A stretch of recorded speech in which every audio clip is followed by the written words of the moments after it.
And coming to your acting 143 నుంచి దగ్గర నుండి తీసుకుంటే మీ యాక్టింగ్కి అంటే separate level of fan base ఉంది అండ్ పెక్యులర్ అంటే ఆ హైపర్నెస్ కానీ అదంతా ఎక్కడ అంటే ఎలా ఇన్స్ట్రక్షన్స్ పూరి గారి ఇన్స్ట్రక్షన్సా లేకపోతే మీరు డెవలప్ చేసుకున్నారా లేకపోతే క్యారెక్టర్స్ అలా పడ్డాయా?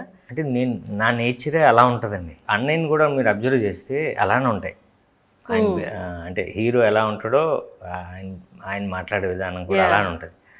నాకు కూడా నేను అలాంటున్నా అంటే అండి బిహేవియర్ అంటే స్క్రీన్ మీదకి వచ్చేసరికి కొంచెం హైపరే ఉంటుంది నాది. ఏమో మరి నాకు అది ఎలా వచ్చిందో నాకు తెలియదు కదండి. బట్ మోస్ట్లీ నేను కొంచెం లెవెల్ పెంచుతాను. సో అది నాకు తెలీదు మరి, అది నాకు లోపల ఉందో లేకపోతే నేను అలవాటు చేసుకున్నా నాకు తెలియలేదు. ఓకే. బట్ నాకు 143 ఫస్ట్ అన్నయ్య దాన్ని వీడికి ఎలా ప్రొజెక్ట్ చేయాలి, ఎలా వీడిని స్క్రీన్ మీద చూపించాలి అని ఫస్ట్ మాత్రం అన్నయ్య నన్ను ప్రజెంట్ చేయడం వల్ల అది పట్టుకొని వెళ్ళాను. సో 143లో అందుకే క్యారెక్టర్ చాలా హైపర్ ఉంటాడు. అవును.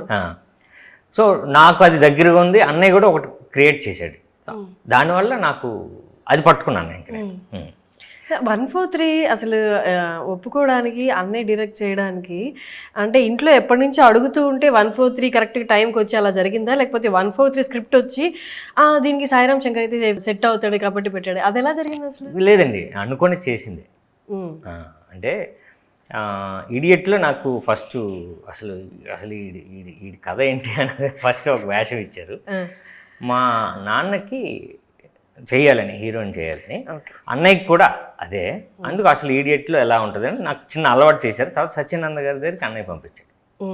తర్వాత 143 అన్న కథ ఆయన దగ్గర అంటే నా గురించి రాశాడు, నాకు తెలిసి అర్థమైపోయిందండి. థాట్ ఉండొచ్చు, మళ్ళీ నాకు తగ్గట్టు ఆయన మార్చి ఉండొచ్చు. సో నా తర్వాత అది నా వల్లనే జరిగింది 143. ఓకే. మిమ్మల్ని అనుకున్న తర్వాత కథ పుట్టింది ఉండొచ్చు బహుశా, లేదా ఆల్రెడీ కథ ఉన్న కథని నాకు అడాప్ట్ చేయొచ్చు, అది తెలియదు. కానీ బట్ నన్ను అనుకున్నాడు హీరోయిన్ చేద్దామని అనుకున్న తర్వాతే 143 చేశారు. ఓకే.